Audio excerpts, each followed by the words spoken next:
ప్రార్థన ప్రార్థన ప్రార్థన ప్రార్థన ద్వారా గొప్ప కార్యాలు జరుగుతాయి. రండి. 26వ అధ్యాయం 26వ వచనం. మత్తయ్య రాసిన సువార్త 26వ అధ్యాయం 26వ వచనం. వారు భోజనము చేయుచుండగా యేసు ఒక రొట్టెను పట్టుకొని దాన్ని ఆశీర్వదించి విరచి తన శిష్యులకు ఇచ్చి, మీరు తీసుకొని తిండి, ఇది నా శరీరం అని చెప్పాను. మరియు ఆయన గిన్నె పట్టుకొని కృతజ్ఞతాస్తుతులు చెల్లించి వారికి ఇచ్చి, దీనిలోనిది మీరందరూ త్రాగుడి, ఇది నా రక్తము, అనగా పాప క్షమాపణ నిమిత్తం అనేకుల కొరకు చిందించబడుచున్న నిబంధన రక్తము. స్తోత్రము. యేసయ్య తన 12 శిష్యులు భోజనం చేస్తున్న సమయం అది ఇంకా చివరి భోజనం, వాళ్ళతో తింటాం. చివరి భోజనం 12 శిష్యులు యేసు ప్రభు తింటూ, అది చివరి రోజు అనమాట. ఇంకా ఆఖరిసరిగా భోజనం చేస్తూ ఉన్నాడు. ఆ తర్వాత ఆయన గెచ్చిమని వాళ్ళకి వెళ్ళి ప్రార్థన చేసుకుంటాడు. యేసు ప్రభు అప్పగించబడతాడు, యోధ చేత అప్పగించబడతాడు. అది ఆఖరి రాత్రి భోజనం. ఆయన రొట్టె పట్టుకొని ఆశీర్వదించి విరచి, మీ కొరకై విర్రబడుతున్న నా శరీరము, దీన్ని తీసుకొని తినుడి అన్నాడు. ఆయన శరీరాన్ని మనకి ఆహారంగా ఇచ్చాడు. ద్రాక్షారస పాత్ర ఎత్తుకొని కృతజ్ఞతాస్తుతులు చెల్లించి, మీ కొరకు అనేకుల కొరకు చిందించబడుతున్న నిబంధన రక్తము, దీన్ని సేవించనని ఇచ్చాడు. వాళ్ళు ఆ రొట్టెని ఆహారంగా, ఆ శరీరాన్ని పానీయంగా తీసుకున్నారు. వారి దగ్గర నుంచి వారి సంఘానికి అట్లా నీ దాకా నా దాకా వచ్చింది. ప్రభు మధ్యాకాశానికి వచ్చేంత వరకు ఎంతమంది అయితే ఆయన పిల్లలు ఉన్నారో ఈ క్రమాన్ని పాటిస్తారు. యేసయ్య ఏది చెప్పాడో దాన్ని చేయటం మనకు ఆశీర్వాదం, ఏది చెప్పలేదో దాన్ని చేయకుండా ఉంటే మనకు ఆశీర్వాదం. చెప్పింది చేయకపోయినా అది మనకు నష్టం, చెప్పంది చేసినా అది మనకు నష్టం. కాబట్టి చెప్పింది మాత్రమే మనం చేయాలి, చెప్పంది మాత్రం మనం చేయకూడదు. స్తోత్రం. సార్దీస్లో ఒక సంఘం ఉంది. ఆ సంఘానికి ఒక ప్రత్యేకమైన ఆశీర్వాదం ఉంది. చూడండి ఒకసారి ప్రకటన గ్రంథము 3వ అధ్యాయం 4వ వచనం. అయితే తమ వస్త్రములను అపవిత్రపరుచుకొనని కొందరు సార్దీస్లో నీ యొద్ద ఉన్నారు. వారు అర్హులు గనుక తెల్లని వస్త్రములు ధరించుకొని నాతో కూడా సంచరించెదరు. జయించువాడు అలాగున తెల్లని వస్త్రములు ధరించుకొనును. స్తోత్రము. Praise the lord. గమనించండి, సార్దీసులు అనే పట్టణంలో ఒక సంఘం ఉంది. సార్దీస్లో సంఘం ఉంది. ఆ సంఘంలో కొంతమంది ఇచ్చిన పరిశుద్ధ జీవితాన్ని పాడు చేసుకొని మలిన జీవితంతో ఉన్నారు. ఆ జీవితాన్ని మలిన వస్త్రము అన్నాడు. మీలో సార్దీస్లో ఉన్న సంఘంలో తమ జీవితాలని మలినపరుచుకొనని వారు ఉన్నారు. వారు నేను ఇచ్చే తెల్లని వస్త్రాలు ధరించి నాతో సంచరించడానికి అర్హులు. స్తోత్రం చెప్పండి గట్టిగా, దగ్గర స్తోత్రం చెప్పండి. జయించువాడు తెల్లని వస్త్రాలు ధరించుకొని నాతో సంచరిస్తాడన్నాడు యేసయ్య. సార్దీస్ సంఘంలో పాపాన్ని జయించి యేసయ్య ఇచ్చిన పరిశుద్ధ జీవితాన్ని కాపాడుకున్నారు. కాబట్టి వారు తెల్లని వస్త్రాలు ధరించి జీవిస్తూ ఉన్నారు. ఆ వస్త్రాలు మనం ధ్యానిస్తూ ఉన్నప్పుడు అనేకమైన విషయాలు మనం నేర్చుకుంటాం. సార్దీస్లో ఉన్న సంఘము తెల్లని జీవితం, యేసయ్య ఇచ్చిన పరిశుద్ధ జీవితాన్ని కాపాడుకుంది. కాబట్టి తెల్లని వస్త్రాలు పొందుకుంది. ఆ వస్త్రము జయ జీవితాన్ని చూపిస్తూ ఉంది. స్తోత్రం. దగ్గర స్తోత్రం చెప్పండి. ఈ తెల్లని వస్త్రాలు కలిగిన వాళ్ళు, యేసయ్య ఇచ్చిన పరిశుద్ధ జీవితం కాపాడుకున్న వాళ్ళకి యేసయ్య ఏం చేసింటే ఆయన శరీరాన్ని ఆహారంగా, ఆయన రక్తాన్ని పానీయంగా ఇచ్చాడు. ఇప్పుడు మనము దాన్ని తీసుకుంటాం. ఆల్రెడీ మీ మొక్కలు కొంతమంది మాడిపోయిన బలుపుల్లాగా ఉన్నాయి. అంటే పాడు చేసుకున్నారనే జీవితం నాకు తెలియదు. మాడిపోయిన బలుపుల్లాగా ఉండదు, మాకంటే తవచీని బలుపుల్లాగా ఉండదు. స్తోత్రం. Praise the Lord. హల్లెలూయా.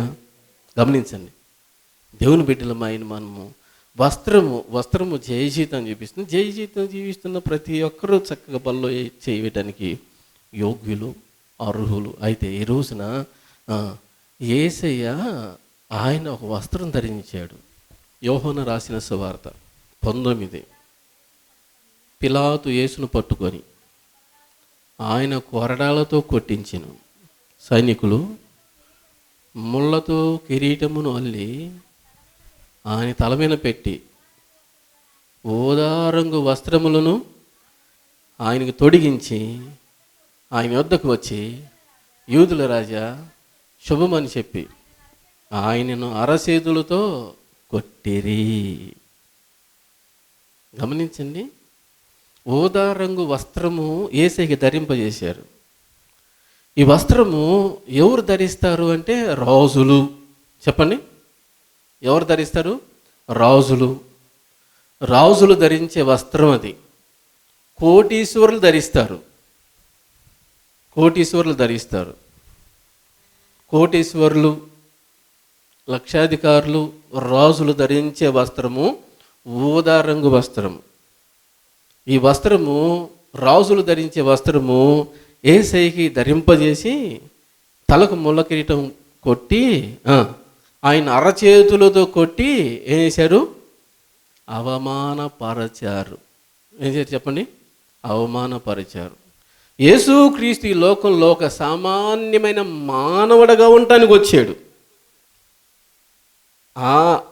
ఆ దీన స్థితిలో జీవించే యేసయ్యకి ఊదా రంగు వస్త్రము ధరింపజేసి యూదుల రాజా నీకు శుభము అని అరచేతులతో కొట్టి ఏం చేశారు?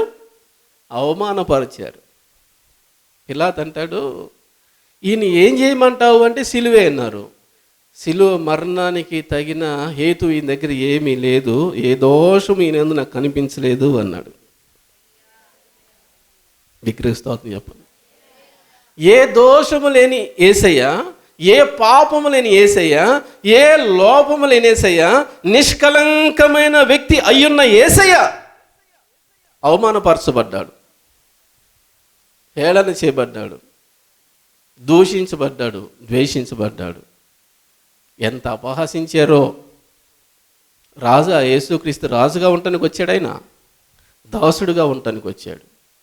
దాసుడుగా ఉండటానికి వచ్చిన ఆయనకి ఊదా రంగు వస్త్రం రాజులు ధరించే వస్త్రం ధరింపజేసి యూదుల రాజా నీకు శుభమని అరచేతులతో కొట్టారంటే ఎంత అవమానం అది! ఎంత అవమానం అది! ఎవరిది అవమానం అంతా అంటే మానవుడిది, మానవ జాతి యావత్తు, మానవ జాతి యావత్తుది అది ఆ అవమానం. కారణం ఏంటి అంటే రోమపత్రిక 3:23 రాయబడింది. రోమపత్రిక 3:23, ఏ భేదమును లేదు, అందరూ పాపము చేసి దేవుడు అనుగ్రహించి మహిమను పొందలేకపోతున్నారు అని. మానవుడు పాపి. అది వ్యభిచారం కావచ్చు, అది దొంగతనం కావచ్చు, అది నరహత్య కావచ్చు, అది అబద్ధం కావచ్చు, అది మోసం కావచ్చు, అది అన్యాయం కావచ్చు, అది అక్రమం కావచ్చు, అది జూదం కావచ్చు, తలంపు ద్వారా కావచ్చు, మాట ద్వారా కావచ్చు, క్రియ ద్వారా కావచ్చు. ఏ కోణంలో చూసినా మనిషి నిలువెల్ల పాపంతో ఉండి పాపి అవమానపరచబడాలి, పాపి హేళన చేయబడాలి, పాపి నిందించబడాలి, పాపివి తృణీకరించబడాలి. పాపిది అది. ఓ మాట చెప్పనా? నాది, నీది, మనందరిది. ఎవరు చెప్పండి? పాపులో నువ్వు నేను కూడా ఉన్నాం కదా. నేనున్నాను, నువ్వు ఉన్నావు, మనం అందరం ఉన్నాం. భూమండలం ఉన్న ప్రతి మనిషి కూడా ఉన్నాడు. అంటే ఆయన ఏమీ నీకు నాకు ఇయటం కోసము ఆయన ఏం పొందుకున్నాడు అంటే అవమానాన్ని పొందుకున్నాడు. అవమానాన్ని పొందుకుని ఆయన నీకు నాకు ఏమిచ్చిన గౌరవాన్ని ఇచ్చాడు. ఏమిచ్చాడు? మర్యాదనిచ్చాడు. ఏమిచ్చాడు? విలువనిచ్చాడు. ఏమిచ్చాడు? ఉదారంగు వస్త్రము. ఉదారంగు వస్త్రము యేసుక్రీస్తు అవమానపరచబడిన జీవితాన్ని చూపిస్తూ ఉంది. అది ఎవరిదంటే నీది, నాది. నీది, నాది. యేసు రక్తానికి వెలుపల, యేసుకు వెలుపల పరిశుద్ధమైన జీవితం లేదు, పవిత్రమైన జీవితం లేదు. విలువలో గౌరవంతో కూడిన జీవితం లేదు. అవమానపరచబడి అవమానం పొందడానికి యోగ్యమైన పాత్రలుగా ఉన్నాం మనం. యేసుక్రీస్తు లోపల అవమానం అంతా తొలగించబడి గౌరవంతో మర్యాద విలువలతో కూడిన జీవితము పొందటానికి యోగ్యమైన పాత్రలుగా నువ్వు నేను గట్టిగా స్తోత్రం చెప్పు. నువ్వు కనపడంగానే వందనాలు చెబుతారు. ఎందుకని? ప్రైజ్ లాడ్ అక్క బాగున్నావా, ప్రైజ్ లాడ్ బ్రదర్ బాగున్నావా అంటారు కనపడంగానే. ఎందుకని? దెయ్యం బిడ్డనా? ఎవరురా మాట చెప్పింది? ఏం బిడ్డ? ఎవరు కొట్టలే చెప్పండి గట్టిగా. దేవుని బిడ్డ ఎట్లాగూ యేసయ్య అవమానపరచబడ్డాడు. అవమానపరచబడిన ఆయన నీకు అవమానం లేకుండా చేశాడు. ఘనత గౌరవం మర్యాదలు విలువలంటూ నీకంటూ ఇచ్చాడు గనక నేను చూడగానే praise lord brother, praise lord sister అంటారు. కారణం ఏంటి తెలిసిన? యేసయ్య బిడ్డ అని మీరే చెప్పారు. ఎవరు బిడ్డ? ఎవరు బిడ్డ? యేసయ్య బిడ్డ అని. ఆయన అవమానపరచబడ్డాడు, మనకున్న అవమానం అంతా తొలగించాడు. గట్టికి స్తోత్రం చెప్పు, దగ్గరికి స్తోత్రం చెప్పు, రెండు చెల్లి స్తోత్రం చెప్పు. అవును, ఉదారంగు వస్త్రం ఆయనకి ధరింపజేస్తే ఆ ఉదారంగు వస్త్రం ఏం చూపిస్తుందంటే వారు అపహాసించారే, హేళన చేశారే, అవమానపరిచారే ఆ స్థితిని చూపిస్తా ఉంది. ఆ స్థితిని చూపిస్తా ఉంది. కనుక దేవుని బిడ్డలంగా ఈ లోకంలో జీవిస్తున్నప్పుడు ఆ స్థితి అంతా అవమానపరచబడే స్థితి అంతా ఎవరిదంటే నీది నాది. అది ఆయన తీసుకొని గౌరవించబడాల్సింది, విలువ పొందాల్సింది, ఘనత పొందాల్సింది, ఆరాధించబడాల్సింది ఆయన జీవితాన్ని నీకు నాకు ఆపాదించాడు. స్తోత్రం, ప్రైజ్ ది లార్డ్, హల్లెలూయా. ఒకటి ఊదారంగు వస్త్రం దేన్ని చూపిస్తుందంటే దేవుని యొక్క సన్నిధిలో అవమానానికి సూచనగా ఉంది యేసు ప్రభు ధరింపజేసిన ఆ సందర్భం. రెండవది మత్తయి సువార్త 27వ అధ్యాయం 50వ వచనం 51వ వచనం చూద్దాం. గమనించండి. యేసయ్య శిలువలో బిగ్గరగా కేక వేసి ప్రాణం విడిచాడు. విడిచిన మరుక్షణం ఏంటంటే దేవాలయపు తెర చినిగెను అని. దేవాలయం 3 భాగాలు ఉంటుంది. ఎన్ని భాగాలు? 3 భాగాలు. ఆ జేరనాన్ని కూర్చున్నాడు కదా, ఆ దుర్గాప్రసాద్ కూర్చున్నాడు ఇసురుకుంటా. దాన్ని ఏమంటారు? ఆవరణము అంటారు. ఏమంటారు? ఆవరణము అంటారు. ఈ లోతర వీడియో ఎత్తున్నాను కదా, ఈ ప్రాంతాన్ని ఏమంటారంటే పరిశుద్ధ స్థలం అంటారు. నేను నుంచున్న స్థలాన్ని ఏమంటే అతి పరిశుద్ధ స్థలం అంటారు. ఇట్లానే పరిశుద్ధ స్థలానికి అతి పరిశుద్ధ స్థలానికి వేరు చేయడానికి ఏముంటుందంటే ఒక నూలుతో దారం అనే నూలుతోటి తయారు చేయబడిన పెద్ద ఏముంటుందంటే వస్త్రం ఉంటుంది. పెద్ద వస్త్రం ఉంటుంది. అరిచేయ మందం ఉంటుందంట ఆ వస్త్రం. అది ఎరుపు రంగు, నీల రంగు, తర్వాత ఊదా రంగుతో చేయబడింది ఆ వస్త్రం. నీలము, ధూమ్ర, రక్తవర్ణంతో చేయబడిన వస్త్రం అన్నమాట. అది పై నుండి కిందకు ఉంటుంది. అరచేతి మందం ఉంటుంది. అది పరిశుద్ధ స్థలానికి అతి పరిశుద్ధ స్థలానికి వేరు చేస్తూ ఉంటుంది అన్నమాట. వేరు చేస్తూ ఉంటుంది. అది దాటి యాజకుడు లోనకు రాకూడదు, ఇటకు రాకూడదు. ఆవరణలో ఉన్న ఇశ్రాయేలు ప్రజలు పరిశుద్ధ స్థలంలోకి రాకూడదు. పరిశుద్ధ స్థలంలో ఉన్న యాజకులు అతి పరిశుద్ధ స్థలంలోనికి రాకూడదు. ఆవరణలో బలులు అర్పించాలి. అర్పించిన బలి పశువులో ఉన్న రక్తాన్ని తీసుకుని వచ్చి యాజకుడు ఏం చేస్తాడంటే పరిశుద్ధ స్థలంలోని విజ్ఞాపన చేస్తాడు. ఎవరైతే తీసుకొని వచ్చారో వాళ్ళ కోసం ప్రార్థన చేస్తారు, క్షమించమని. సంవత్సరానికి ఒకసారి ప్రధాన యాజకుడు తన నిమిత్తము ఇశ్రాయేలు ప్రజల సర్వజాతి నిమిత్తము గొర్రెపిల్ల వధించి గొర్రెపిల్ల రక్తం తీసుకుని సంవత్సరానికి ఒకసారి ఇక్కడికి వస్తాడు. ఎడికి అతి పరిశుద్ధ స్థలంలోకి వస్తాడు. వచ్చి ఏం చేస్తాడంటే దేవుని ప్రార్థన చేస్తుంటే దేవుడు షకీన మహిమతోటి ఆ అతి పరిశుద్ధ స్థలంలోకి వచ్చి ప్రధాన యాజకుడితో మాట్లాడుతూ ఉంటాడు. గట్టిగా స్తోత్రం చెప్పండి, బిగ్గరగా స్తోత్రం చెప్పండి. ఇది దేవాలయం యొక్క వివరణ. క్లుప్తంగా 2 మాటలు మీతో చెప్పాను, గమనించండి. ఇప్పుడు ఆ ఆవరణలో పరిశుద్ధ స్థలంలో అతి పరిశుద్ధ స్థలంలోకి రాకూడదు. ఎక్కడో అక్కడనే ఉండాలి, ఎవరి ధర్మాన్ని వాళ్ళు పాటించాలి, ఇంకంతే. సంవత్సరానికి ఒక్కసారి మాత్రం ప్రధాన యాజకుడు మాత్రము అతి పరిశుద్ధ స్థలంలోకి వచ్చి విజ్ఞాపన చేయాలి.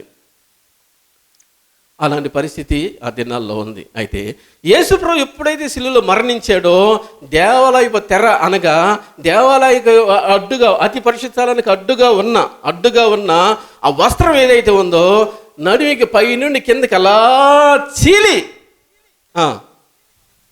ఎటు దాటి వెళ్ళిపోతే అతి పరిశుద్ధ స్థలము ఆవరణలో ఉన్న ప్రతి ఒక్కరు చూసే భాగ్యం దొరికింది. అతి పరిశుద్ధ స్థలంలోనికి ప్రతి మనిషి కూడా వచ్చి ప్రార్థన చేసుకునే భాగ్యం దొరికింది. స్తోత్రము. అంటే దాని అర్థం ఏంటంటే ఒకప్పుడు ఇశ్రాయేలీలు ఏం చేసేవాళ్ళు? యాజకులతో చెప్పుకునేవాళ్ళు వాళ్ళు చేసిన పొరపాట్లు, బలహీనత, లోపాలు. అయ్యా గొర్రెపిల్లని తెచ్చి నా పక్షాన ప్రార్థన చేయండి, ఈ పొరపాటు చేశాను అని. గొర్రెపిల్ల రక్తం తీసుకుని వచ్చి ప్రభు వాళ్ళు ఈ పొరపాటు చేశారు కాబట్టి గొర్రెపిల్ల రక్తం నుంచి వాళ్ళని అంగీకరించి వాళ్ళు క్షమించని యాజకులు ప్రార్థన చేసేవాళ్ళు. అయితే ఇప్పుడు యేసు ప్రభు ఎప్పుడైతే చనిపోయాడో ఈ దేవాలయ తెర ఎప్పుడైతే చినిగిపోయిందో ప్రతి మనిషిగా డైరెక్ట్గా దేవునితో మాట్లాడుకోవచ్చు. ఆయన శరీరమును తెర ద్వారా గమనించండి, ఆయన శరీరమును తెర ద్వారా అంటే ఇప్పుడు యేసుప్రభు శరీరం దేంతో పోల్చబడింది అంటే వస్త్రంతో. దేవాలయంలో ఒక వస్త్రం ఉంది కదా, తెరగా ఉంది కదా, ఆ తెరతో పోల్చబడింది. ఎట్లాగైతే దేవాలయానికి అతి పరిశుద్ధ స్థలానికి వేరు చేస్తూ వేరియేషన్ కలిగిస్తూ అడ్డుగా ఆ తెర ఎట్లయితే ఉందో, యేసుప్రభు ప్రాణం విడిచినప్పుడు ఎట్లయితే చీలిపోయి చినిగిపోయి ప్రతి మనిషి లోనికి రావడానికి అవకాశాన్ని కలిగించిందో యేసుక్రీస్తు శరీరం అనే తెర, యేసుక్రీస్తు శరీరం అనే ఆ యొక్క వస్త్రము బద్దలుగా చీల్చబడింది. కారణం ఏంటంటే 1 దెబ్బలో యేసు ప్రభుని కొరలతో కొడితే వగ్గిలు ఆ వగ్గిలో యేసు ప్రభు దేహాన్ని వేసి బద్దలుగా చీల్చింది. బద్దలుగా చీల్చింది. బద్దలుగా చీలిపోయిన ఆ రక్తం ఆ శరీరంలోంచి ఆయనలో ఉన్న రక్తం అంతా అట్లా దారబోస్తే పాపి అని మానవుడు పరలోక రాజ్యంలో భాగ్యం దొరికింది. గట్టికి స్తోత్రం చెప్పు, బిగ్గరగా స్తోత్రం చెప్పు, 2 చేసి స్తోత్రం చెప్పు. ప్రకటన గ్రంథం మనం గమనిస్తాము 7వ అధ్యాయము. ప్రకటన గ్రంథం 7వ అధ్యాయం 14 వచ్చింది చూడండి ఒకసారి. ఆ శ్రమలలో నుండి వచ్చిన వారు గొర్రె పిల్ల రక్తములో తమ వస్త్రములు ఉతుకుకొని తెలుపు చేసుకుని వారు. గట్టికి స్తోత్రం చెప్పండి, బిగ్గరగా స్తోత్రం చెప్పండి. గొర్రెపిల్ల అనగా భూ సంబంధమైన గొర్రెపిల్ల కాదు, పశువులోంచి వచ్చిన గొర్రెపిల్ల కాదు. యేసుక్రీస్తే గొర్రెపిల్ల. గట్టికి స్తోత్రం చెప్పండి. యేసుక్రీస్తే గొర్రెపిల్ల. యేసుక్రీస్తు అనే గొర్రెపిల్ల వస్త్రం, దేవాలయంలో ఉన్న వస్త్రం ఎలాగైతే చీలిందో కొరడ దెబ్బలకు యేసుక్రీస్తు అనే శరీరం, గొర్రెపిల్ల యొక్క శరీరము అట్లా చీలిపోయింది. బద్దలుగా చీలిపోతే తెర నా శరీరం, ఆయన శరీరం చీలిపోతే, వస్త్రం అన్న ఆయన శరీరం చీలిపోతే ఆ చీలిపోయిన ఆ దేహంలోంచి వచ్చిన రక్తము అట్లా దారపోసాడు ఆయన. ఆ దారపోసిన ఆ రక్తంలో వస్త్రాలు ఉతుకుని వారు కొంతమంది ఉన్నారు. వాళ్ళు పరలోక రాజ్యం వెళ్ళారు. యోహాను అన్నాడు, పెద్ద ఆయన అన్నాడు, యోహాను అన్నాడు, వీళ్ళెవరు అంటే వాళ్ళు ఎవరు అన్నయ్య నాకు తెలియదు అన్నాడు. వీళ్ళు మహాశ్రమలలో నుండి వచ్చి గొర్రె పిల్ల రక్తంలో తమ వస్త్రములను ఉతుకుని తెలుపు చేసుకున్న వాళ్ళు, అందుకే వాళ్ళు పరలోక రాజ్యం వచ్చారు అన్నాడు. గట్టికి స్తోత్రం చెప్పండి, బిగ్గరగా స్తోత్రం చెప్పండి, 2 చేసి స్తోత్రం చెప్పండి. దేవుని బిడ్డలమైన మనం ఈ లోకంలో జీవిస్తున్నప్పుడు తెర యేసుక్రీస్తు శరీరాన్ని చూపిస్తుంది, తెర అన్న వస్త్రం యేసుక్రీస్తు దేహాన్ని చూపిస్తూ ఉంది. ఆ తెర ద్వారానే నువ్వు నేను ఆయనలో నుంచి రక్తధార చేత కడగబడి పరిశుద్ధపరచబడి పవిత్రపరచబడి పరిశుద్ధులంగా చేయబడి పరలోక రాజ్యంలోనే భాగ్యము నీకు నాకేమొచ్చింది దొరికింది. దొంగల మధ్య ఎవరు చనిపోవాలా? బద్దలుగా ఎవరు శరీరం చేల్చబడాలా? భూమి నీది నాది. కారణం ఏంటంటే జన్మపాపం కర్మపాపం మనిషికి ఉంది కదా. ఈ జన్మపాపం కర్మపాపమే యేసుప్రభుని మధ్యలో ఉంచి కుడి ఎడమలో దొంగలు సిలువేసింది. జన్మపాపం కర్మపాపమే. యేసుప్రభుని కాకుండా ఆ స్థానంలో యేసుప్రభు స్థానంలో నిన్ను నన్ను ఉంచాల్సింది. అయితే జన్మపాపం కర్మపాపం ఆయన మీద వేసుకున్నాడు. ఆయన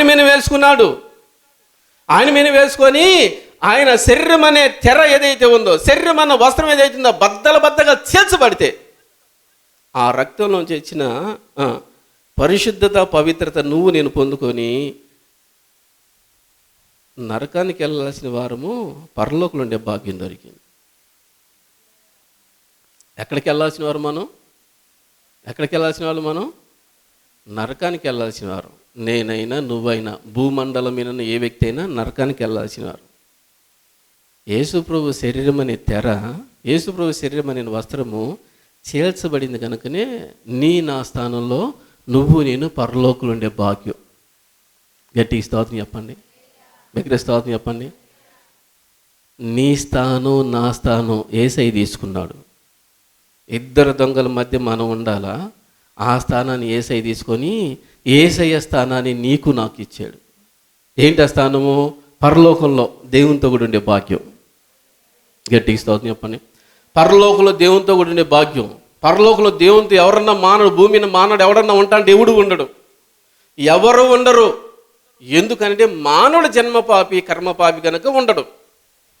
అయితే యేసుక్రీస్తు ఏం చేశాడు? శరీరం అనే వస్త్రాన్ని బద్దలుగా చీల్చబడినట్లుగా కొరడా దెబ్బలకు అప్పగించుకొని, వాటిని సహించుకొని, వాటిని ఓర్చుకొని, ఆయనలో ఉన్న రక్తం అంతా అట్లా ధారపోసి నిన్ను నన్ను ఆయన నుండి ఆ పరలోక రాజ్యంలో ఉంచాలని కోరుకుంటా ఉన్నాడు.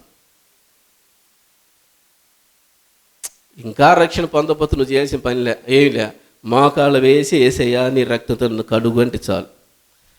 పాపినైనా నన్ను కనికరించయ్య అంటే చాలు. నా పాపాలను తొలగించయ్య అంటే చాలు. నిత్య జీవం నుండి భాగ్యం నాకు ఇవ్వయ్య అంటే చాలు.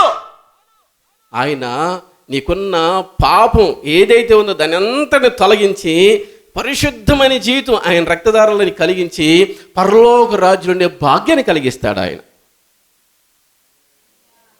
గమనించండి, ఒక వస్త్రమేమో అవమానాన్ని చూపిస్తుంటే మరొక వస్త్రమేమో యేసుప్రభు శరీరం చీల్చబడి ఆ చీల్చబడిన రక్తంలో చేసిన పరిశుద్ధ జీవితాన్ని చూపిస్తూ ఉంది.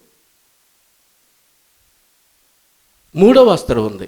సమూయేలు మొదటి గ్రంథం 24వ అధ్యాయం 5వ వచనం. సౌలు పై వస్త్రమును తాను కోసినని దావీదు మనసు నొచ్చి. గమనించండి, చాలు చాలు చాలు గమనించండి. సౌలు దావీదుని తరుముతూ ఉన్నాడు. దావీదు తనతో పాటు ఉన్న వాళ్ళందరూ ఎనిగేదేని అరణ్యంలో ఒక గుహ ఉంటే ఆ గుహలోకి వెళ్ళారు. నేను నుంచున్న స్థలంలో దావీదు తనతో పాటు ఉన్న వాళ్ళందరూ విశ్రమించి నిద్రలోకి వెళ్ళి నిద్రపోతూ ఉన్న సమయం అది. సౌలు సైన్యం వచ్చారు. ఆ దుర్గప్రసాద్ ఉన్నాడే, ఆడున్నారు వాళ్ళు, ఆడున్నారు. ఆ గుర్రాల చప్పుళ్ళు, వారు మాట్లాడుకునే మాటలు వీళ్ళు నిద్రపోతున్న వాళ్ళకి మెలుకును కలిగించాయి. లేచారు. లేచిన వీళ్ళు వాళ్ళు నిద్రపోయిందాక ఊరుకున్నారు. తల్లులారా,